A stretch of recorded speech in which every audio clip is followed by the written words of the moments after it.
그를 향하여 우리의 가진 바 담대한 것이 이것이니 그의 뜻대로 무엇이든지 구하면 들으심이라. 우리가 그에게 구하는 바를 들으시는 줄을 안즉 우리가 그에게 구한 그것을 얻은 줄을 또한 아느니라. 아멘. 이 신실한 하나님의 약속을 믿고 이 약속에 근거하여 오늘 이 밤에 우리가 하나님 앞에 아랜 모든 기도의 제목들, 하나님의 뜻 가운데 하나님의 방법대로 하나님의 때에 응답하여 주실 줄 믿습니다. 살아계신 하나님, 풍요의 축복을 내리시는 하나님, 또한 우리에게 깊이의 축복을 내리시는 하나님, 나보다 더 나를 사랑하시기에 내가 원하는 풍요의 축복뿐만 아니라 내가 원치 않는 깊이의 축복의 시간을 통해서도 일하시고 빚어가시며 천국의 상급을, 그 좋은 천국을 누리고 즐길 수 있는 실력자로, 인격자로 우리를 세워가시기를 원하시는 그 하나님의 마음을 기억하며 오늘도 사랑하는 우리 대양의 가족들, 깊이의 축복의 시간 가운데 있는 내 사랑하는 가족들에게 은혜 내려 주시옵소서. 눈을 열어 그 시간들이 결코 저주가 아니라 하나님이 내리시는 깊이의 축복인 것을 믿음의 눈을 열어 보게 하시고 견뎌내게 하시고 감당케 하셔서 기필코 그 시간들을 복으로 체험하게 되어지는, 경험하게 되어지는 은혜가 있게 하여 주시옵소서. 오늘 이 밤에 주님의 뜻을 통하여 그 깊이의 축복을 더 깊이 깨닫기를 원합니다. 말씀에 응이신 성령님, 들을 귀 있는 자에게 듣게 하여 주시옵소서. 감사드리며 예수님 이름으로 기도합니다. 아멘. 오늘 우리 주신 하나님 말씀 창세기 19장 23절에서 38절까지 말씀입니다. 창세기 19장 23절에서 38절까지 말씀 한 절씩 교독하실 때 살아계신 하나님의 음성을 들으시기 바랍니다. 롯이 소알에 들어갈 때 해가 돋았더라.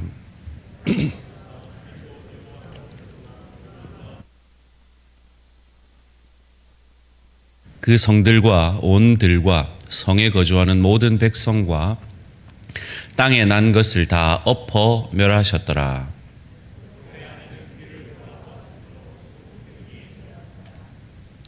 아브라함이 그 아침에 일찍이 여호와 앞에 서 있던 곳에 이르러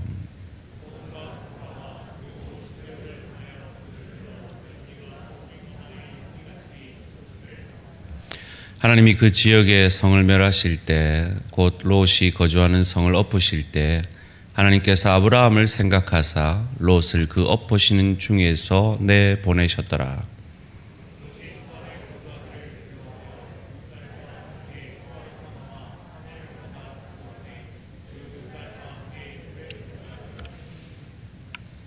큰딸이 작은딸에게 이르되 우리 아버지는 늙으셨고 온 세상의 도리를 따라 우리의 배필될 사람이 이 땅에는 없으니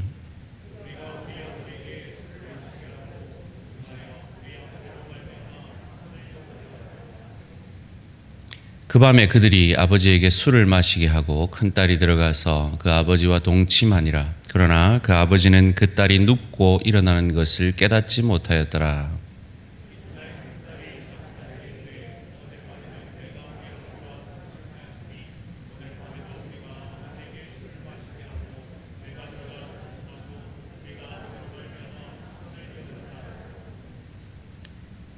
그 밤에도 그들이 아버지에게 술을 마시게 하고 작은 딸이 일어나 아버지와 동침하니라.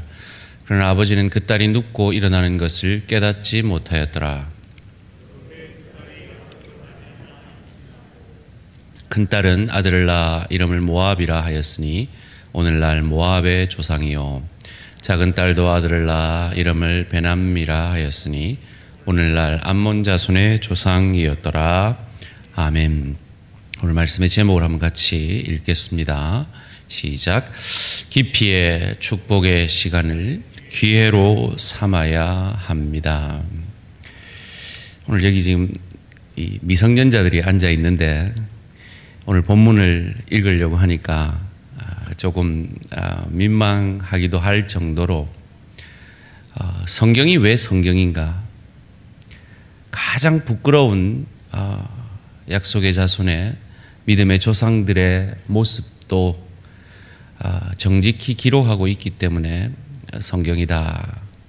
일반 역사학자들도 그렇게 평을 합니다.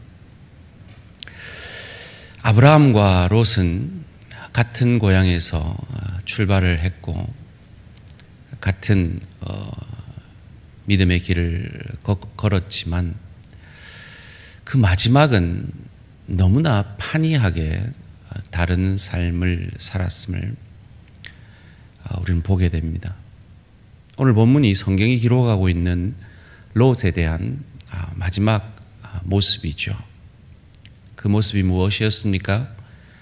부지 중에 술 취해 은둔자로서 딸과 동침하여 모압 자손과 암몬 자손의 조상이 되어지는 그 모습으로 끝이 납니다. 롯이 의인이었을까요? 롯이 믿음의 사람이었을까요? 성경이 뭐라고 얘기하는지를 보면 알 수가 있습니다. 베드로후서 2장 6절 7절 말씀입니다. 소돔과 고모라 성을 멸망하기로 정하여 재가 되게 하사 후세 경건하지 아니할 자들에게 본을 삼으셨으며 무법한 자들의 음란한 행실로 말미암아 고통당하는 의로운 롯을 건지셨으니. 성경은 롯을 의인이라 말합니다. 그리고 더 놀라운 것은 저와 여러분을 의인이라 말합니다. 왜입니까? 왜 롯을 의인이라 말합니까? 오늘 본문 29절 말씀이 그 이유를 이렇게 설명합니다. 하나님이 그 지역의 성을 멸하실 때, 곧 롯이 거주하는 성을 엎으실 때에 하나님이 아브라함을 생각하사 롯을 그 엎으시는 중에서 내보내셨더라. 아브라함을 생각하사, 마치 우리 안에 계신 예수를 생각하사 죄 많은 우리를 의인으로 여겨주시고 신분적 구원을 허락하신 것처럼 말이죠. 오늘 본문 전에 17절 말씀에 하나님이 재미난 명령을 하시죠. 그 사람들이 그들을 밖으로 이끌어낸 후에 이르되 도망하여 생명을 보존하라. 돌아보거나 들에 머물지 말고 산으로 도망하여 멸망함을 면하라. 어릴 때 이 구절을 가지고 참 재미난 설교를 들었던 기억이 납니다. 그러면서 롯의 아내가 오늘 본문에 돌아보아서 소금 기둥이 되었다. 그래서 저도 아직 성지순례를 못 가봤지만 성지순례를 가면 그 롯이 돌아봐가지고 소금 기둥이 된 것 같은 그런 바위가 그곳에 있대요. 그래서 저게 롯의 바위다 이렇게 말한다고 하는데 그건 참 말도 안 되는 얘기죠. 4,000년 전에 그 바위가, 그리고 그 크기가 상상을 초월할 정도로 크다고 합니다. 어찌되었든 간에 왜 돌아보지 말라는 이 명령을 하셨을까? 여러 가지로 해석이 가능하겠죠. 그런데 하나님께서 우리에게 정말 네가 믿음이 있느냐? 그렇다면 최소한의 그 믿음을 보여내어라. 최소한의 순종을 하여라 라고 요구하시는 건 아닌가 생각을 하게 됩니다. 오늘 본문에 롯의 아내는 돌아보아서 소금 기둥이 되었다라고 말을 하죠. 근데 롯은 어땠느냐는 거예요. 롯은 정말 그 저주받을 땅을 뒤로 한 채 과감히 도망쳤냐는 거예요. 그것을 오늘 본문 전에 15절 16절에서 이렇게 기록하고 있습니다. 동틀 때에 천사가 롯을 뭐하고 있어요? 재촉하고 있어요. 왜 재촉할까요? 머뭇하고 미련을 가졌기 때문이겠죠. 이르되 일어나 여기 있는 내 아내와 두 딸을 이끌어내라. 네가 앞장서라. 네가 빨리 두 딸하고 아내 잡고 나가라. 이 성이 죄악 중에 너와 함께 멸망할까 두렵다. 근데 롯은 어떻게 하고 있습니까? 16절 말씀에 롯이 뭐하매? 지체하매. 지체하고 있었어요. 그러자 그 천사들이 롯의 손과 아내의 손과 두 딸의 손을 잡고 그 성 밖으로 나온 거예요. 롯은 그런 최소한의 순종조차도 보여내지 못했던 자인데 그가 구원을 받은 거예요. 뭐 때문에요? 그에게 자비를 더하심이었더라. 마치 저와 여러분이 신분적 구원을 얻은 그것이 전적인 하나님의 은혜인 것처럼 말이죠. 그리고 롯이 그 사위들을 설득하는 장면이 19장 14절에 또 나옵니다. 롯이 나가서 그 딸들과 결혼할 사위들에게 말하여 이르기를 여호와께서 이 성을 멸하실 터이니 너희는 일어나 이곳에서 떠나라 하되 그의 사위들은 뭐로 여겼더라? 농담으로 여겼더라. 여러분 좀 그 시대의 그 권위주의 시대에 그 장인은 상당히 권위가 있었을 텐데 장인의 말을 농담으로 우습게 여기고 있습니다. 왜였을까요? 롯은 그 시대 그 지역의 유지였습니다. 성문 밖에 유지들만 앉아있는 그곳에서 천사들을 만났습니다. 그런 롯의 말을 왜 농담으로 여겼을까요? 롯 스스로도 확신하지 못하고 있는 그 말에 대해 그래서 머뭇 지체하고 떠나기를 주저해서 천사들이 손을 이끌어내어야 겨우 빠져나올 수 있었던 그 롯의 모습 가운데 자기도 확신하지 못하는 그 일에 대해서 누구를 확신시킬 수 있겠습니까? 목사인 제가 확신하지 못하고 있는 말을 설교하면 여러분이 설득이 되겠냐 말이에요. 은혜가 되겠냐 말이에요. 마찬가지인 거예요. 혹 우리의 전도가 그렇지는 않은지 우리 자신들을 돌아보기를 원합니다. 소원합니다. 우리 안에 계신 예수 그리스도, 나는 못났지만 내 안에 있는 롯을 아브라함을 생각하여서 자비를 더하여서 구원해 주신 그 전적인 은혜로 구원받은 이 구원의 확신으로 내 가족에게, 내 동료에게, 내 친구에게 복음 전할 수 있는 저와 우리 모든 성도님들 되시기를 주님의 이름으로 축원합니다. 롯이 왜 그런 모습을 보였을까? 롯의 삶의 걸음걸음을 살펴보면 그의 삶의 방향성이 어디였는지가 드러납니다. 롯이 소돔 땅에 삽니다. 소돔 땅이 악하다는 것을 그가 모르고 우연히 들어갔다가 거기서 그 소돔 땅이 악한 걸 알고도 이왕 정착했으니까 그대로 그냥 살았던 것일까요? 아니면 소돔 땅이 악한 줄 알면서도 세상의 가치관에 파묻히고 세상을 향하여서 세상 것을 얻으려 더 깊이 들어가다 보니 소돔 땅까지 흘러간 것일까요? 그것을 창세기 13장 12절에서는 이렇게 가르쳐 줍니다. 아브라함은 가나안 땅에 거주하였고 롯은 그 지역의 도시들에 머무르며 처음엔 소돔 땅에 살지 않았다는 거예요. 그런데 그 장막을 옮겨 소돔까지 이르렀더라.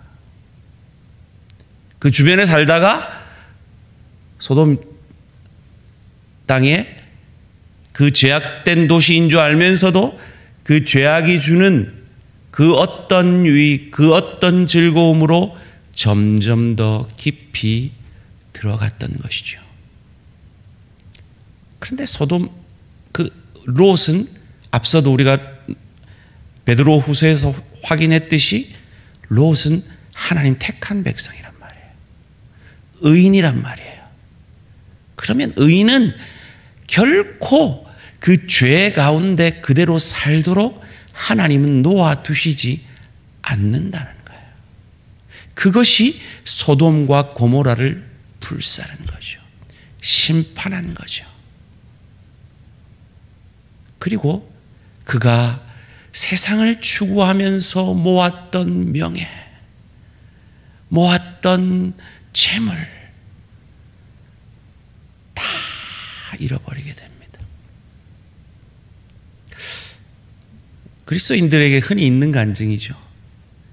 제가 예수를 어떻게 믿었냐면요, 내 가진 거 다 잃었을 그때 하나님 앞에 나왔어요. 이런 간증들, 너무나 흔한 간증들 아닙니까? 롯도 바로 그 지경까지 이른 겁니다. 그런데 제가 계속해서 강조를 하죠. 하나님의 사람에게는 그 어떤 세상의 저주도 저주가 될 수 없습니다. 왜냐하면 하나님의 사람에게는 저주는 더 이상 없기 때문인 줄 믿습니다. 그렇다면 지금 이 시간은 저주가 아니라 기피의 축복의 시간입니다. 이 기피의 축복의 시간을 어떻게 감당해내느냐에 따라서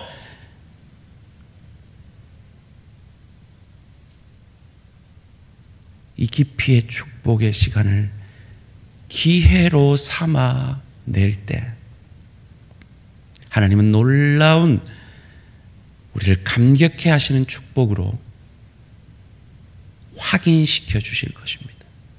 이 시간들을. 그것이 바로 아브라함이 증명했잖아요. 여러분, 아브라함이나 롯이나 소위 말해서 객긴 도끼니예요. 도나 개나예요. 아브라함이 말년에 이삭 바치기 전에 어떻게 했다고요? 지난 수요일 날 이스마엘을 죽을 줄 알면서도 떡 한 덩이와 물 한 가죽 갖고 쫓아댔다고요. 어떤 신학자들은 그걸 자기 아들을 죽였다라고 표현한다고요. 그리고 그 아내에게 아들이 내년 이맘때 있을 것이라는 그 예언을 받고도 자기 아내 또 팔아먹었어요. 인생의 바닥이었어요. 마치 롯처럼요.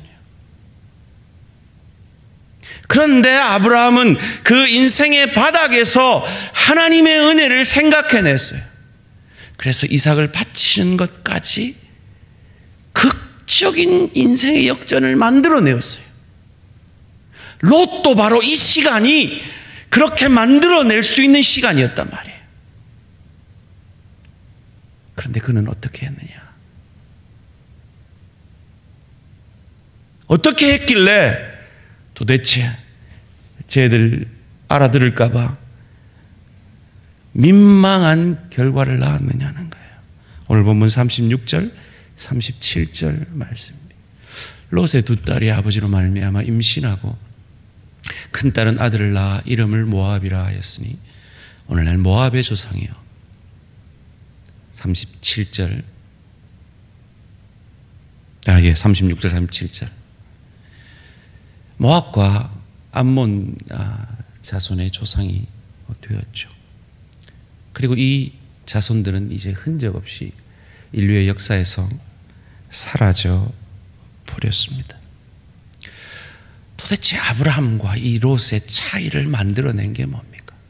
아브라함도 인생 정말 밑바닥까지 한 번은 실수라고 해도 두 번은 인간됨이 드러나는 거예요. 어떻게 아내를 두 번이나 팔아먹어요? 그것도 곧 자기 뱃속에 애를 낳을 거라는 하나님의 예언을 듣고 어떻게 팔아먹어요? 어떻게 자기 자녀를 죽을 줄 알면서도 그 재벌인 부자가 종 하나 딸려 보내지 않고 낙타 하나 안 주고 떡 한 덩이하고 물 한 가죽만 가지고 그 자식을 내칠 수가 있느냐 말이에요. 인간 말종이죠. 바닥이었어요. 마치 오늘 본문의 모든 것을 잃은 롯처럼 말이죠. 그럼 도대체 롯이 어땠기 때문에 그는 이렇게 끝났고 아브라함은 이삭을 바치는 언약의 믿음의 조상으로까지 극적인 역전을 이루어내었냐는 거예요. 그 힌트가 오늘 보면 30절입니다. 함께 읽겠습니다. 시작. 롯이 소알에 거주하기를 두려워하여 두 딸과 함께 소알에서 나와 산에 올라가 거주하되 그 두 딸과 함께 굴에 거주하였더니. 어디에 거주하였더니? 굴에 거주하였더니. 인생 다 포기한 거예요. 끝장난 거예요. 나는 다 잃었어요. 나 희망 없어요. 마치 오늘 우리 대한가족들이 나 암 걸렸어요. 나 코로나19로 너무 힘들어요. 취직이 안 돼요. 나는 왜 이래? 가족이 왜 이래요? 내 자녀는 왜 이래요? 나는 왜 저런 사람하고 만났을까요? 크건 작건 우리 모두가 그런 깊이의 축복의 시간들이 경험되고 있는 이 현장에서 롯은 굴로 숨어 들어간 거예요. 이 깊이의 축복을 기회로 만들어서 세상으로 나아가서 내가 살아보니까 내가 우리 삼촌을 먼저 배려 안 하고 내가 먼저 좋은 땅 차지해가지고 내가 정말 세상에서 악착같이 한번 벌어보고 정말 좋은데 뭐 학군 좋다는 데 가보고 저 아파트 사면 뭐 대박 난다더라. 그 소돔 아파트 가서 그 아파트도 사가지고 어찌됐든 내가 세상에서 한번 잘 먹고 잘 살아보려고 그렇게 하나님 뜻 상관없이 그냥 그 소돔으로 들어가가지고 내가 모을 만큼 모았는데 하나님이 뒤통수 치시니까 그냥 한 방에 날아가더라.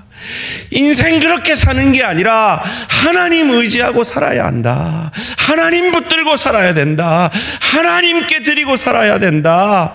하나님의 복의 통로가 되어야 된다. 하나님의 은혜의 통로가 되어야 된다.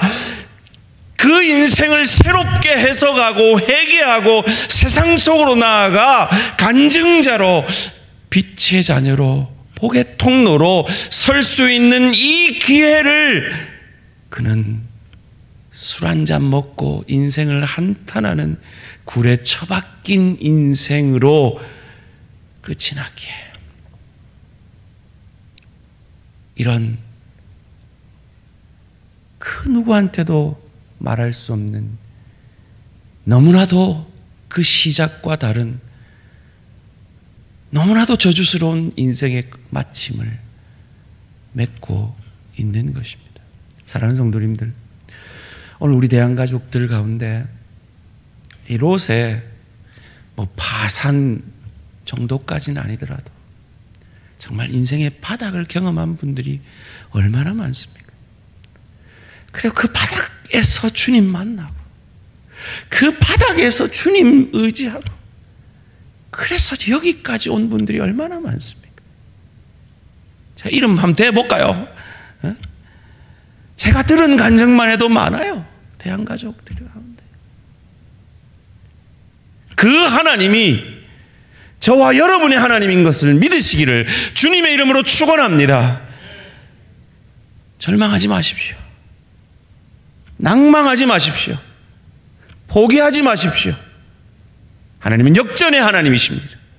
우리가 그 깊이의 축복의 시간을 저주라 아니하고 하나님 왜 내한테 이래요 하지 아니하고 하나님 지금 내게 깊고 넓고 크게 일하고 계시죠. 내가 다 잃은 이때부터 하나님 의지하겠습니다. 하나님을 간증하겠습니다. 하나님의 복의 통로로 쓰임 받겠습니다. 하나님 은혜의 통로로 쓰임 받겠습니다. 더 이상 소돔으로 내 삶의 방향을 맞추지 않겠습니다.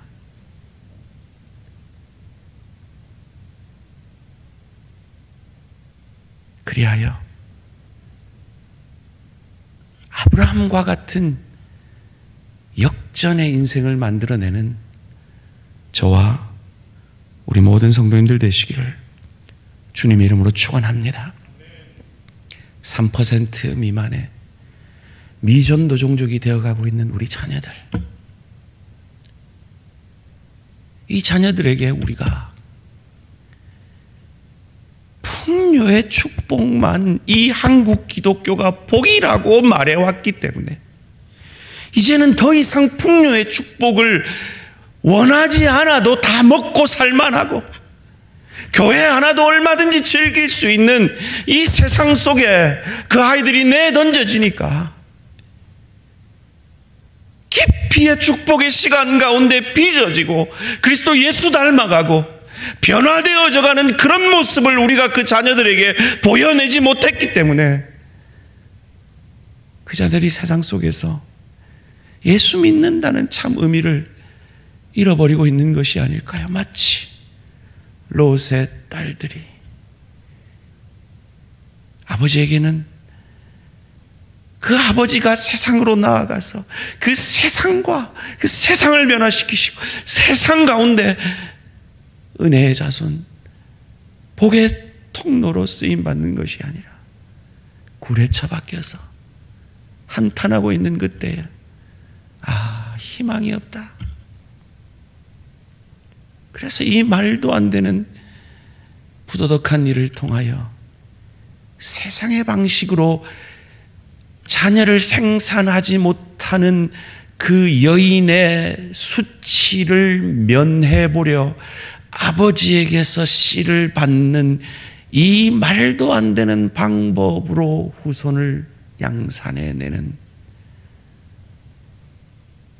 그것이 오늘 한국교회가 3% 미만의 미전도 종족이 되어가는 이 다음 세대를 양산한 모습은 아닌가 돌아보게 됩니다. 그들에게 보여내야 됩니다. 깊이의 축복의 시간을 기회로 삼는 우리들의 모습을 보여내어야 합니다. 정말 인생 밑바닥에서 역전을 만들어내는 아브라함의 모습을 보여내어야 합니다. 깊이의 축복 가운데 그리스도 예수를 닮아내는, 그래서 변화되는 복의 통로가 되어지는, 은혜의 통로가 되어지는, 그래서 다음 세대들에게 예수 믿는다는 건 저런 거구나 보여내어야 합니다. 그 모습을 보여내지 않을 때 우리의 자녀들은 이와 같을 것입니다. 오늘 보면 31절 32절입니다. 큰딸이 작은딸에게 이르되 우리 아버지는 늙으셨고 온 세상의 도리를 따라 우리의 배필될 사람이 이 땅에는 없으니 우리가 우리 아버지에게 술을 마시게 하고 동침하여 우리 아버지로 말미암아 후손을 이어가자 하고, 예수 잘 믿어 돈만 더 벌고, 예수 잘 믿어 건강만 해주고, 예수 잘 믿어 명예와 좋은 대학 가고, 다시 시작해야 됩니다. 물론 하나님이 우리에게 그 복을 주십니다. 풍요의 축복을 주십니다. 그러나 하나님이 우리에게 주시기를 원하는 궁극적 축복은 깊이의 축복 가운데 그것을 기회로 삼아 그리스도 예수 닮은 복의 통로가, 은혜의 통로가, 복음의 통로가 되어지는 것입니다. 우리의 연약을 주님의 은혜를 간증하는 기회로 삼아내어서 나 같은 죄인 살리신 주님의 은혜를 자랑하는 복음의 통로로 쓰임받는, 그리하여 다음 세대를 살리는 저와 우리 모든 성도님들, 그리고 우리 대한교회가 되어지기를 주님의 이름으로 축원합니다. 이 시간 결단의 기도 드리겠습니다. 여러분, 지금 어떤 깊이의 축복의 시간을 보내고 계십니까? 기회입니다. 오늘 저희 아내와 깊은 대화를 나눴습니다. 저희 가정은 지금 깊이의 축복을 받고 있습니다. 아내의 마음에 놀라운 은혜가 임합니다. 물론 아이는 지금 좋아졌다, 또 좀 안 좋아졌다, 그 과정들을 반복하고 있습니다. 그런데 저희에게 보여지는, 느껴지는 것은 정말 하나님이 놀라운 깊이의 축복을 내리고 계시다는 겁니다. 감당해내야겠습니다. 그리고 그것들을 감당해낼 때 하나님은 간증의 주인공으로 우리를 삼아 주실 것입니다. 여러분도 여러분 나름의 깊이의 축복의 시간을 보내고 계십니다. 하나님, 이 시간을 기회로 삼게 하여 주시옵소서. 기회로 삼아 하나님의 일하심을 간증하는, 굴에 처박히는 인생 아니라 하나님의 은혜의 통로가 되어지는, 복의 통로가 되어지는 복된 인생 되게 하실 줄 믿습니다. 미리 감사하시며 결단의 기도 드리시겠습니다. 주여, 내려 주시옵소서.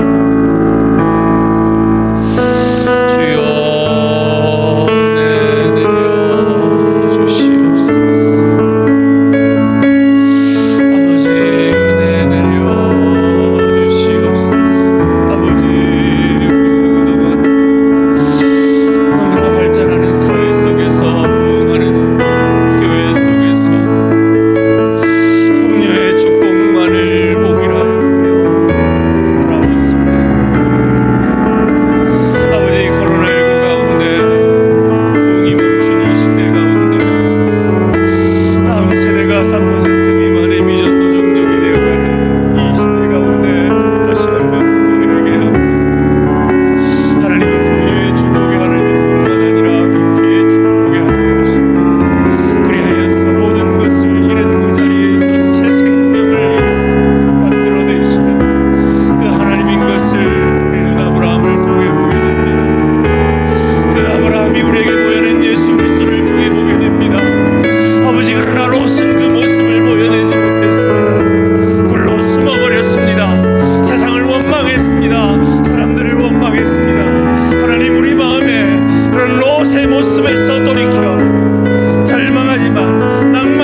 복음의 희망이 무엇인지 보여내게 하여 주시옵소서.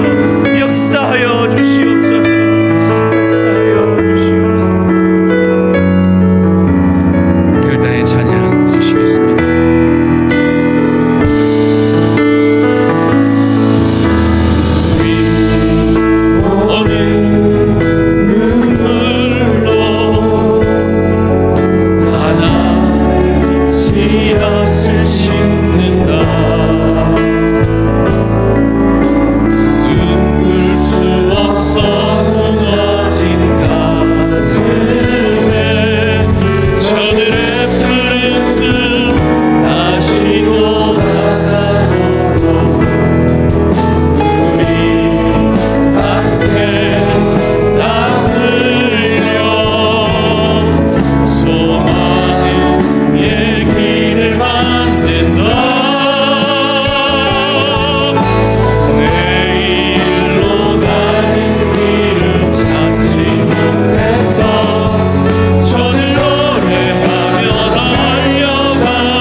세대들에게 깊이의 축복을 보여내는 우리들 되게 하시옵소서. 우리 세대가 되게 하셔서 다음 세대의 제2의 부흥의 불길이 일어나게 하여 주시옵소서. 기도하여 주십시오. 그리고 우리 교회가 다음 내년부터 많은 사역자들이 새롭게 부임하십니다. 하나님, 이 사역자들에게 성령으로 기름 부으셔서 이 다음 세대를 살리는 사역자들이 되어지게 하시고, 주의 교회의 하나님의 사람들에게 깊이의 축복이 무엇인지를 보여내는 기회로 삼아서 역전시키는 그 하나님을 보여내는 사역자들 되게 해주십시오. 기도해 주십시오. 그리고 다음 세대에 우리의 세워질 장로님들이 내년 5명이 세워져야 합니다. 준비되어야 합니다. 기도로 준비되어야 되고 하나님의 사람으로서 훈련되어져야 됩니다. 하나님의 사람들이 잘 훈련되어져서 내년에 꼭 5명의 장로님들이 세워질 수 있도록 도와주십시오. 기도해 주십시오. 그리고 많은 부구역장들이 세워져야 합니다. 하나님이 우리 교회에 영혼을 붙여주시기 위해서는 그들을 케어해줄, 그들을 돌볼 구역장들이 필요합니다. 교사들이 필요합니다. 하나님의 일꾼들이 필요합니다. 하나님 일꾼을 붙여주셔서 주의 교회의 부흥의 파도를 타게 하여 주시옵소서. 주여 한번 부르고 간절히 기도하러 나아갑니다. 주여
Jesus.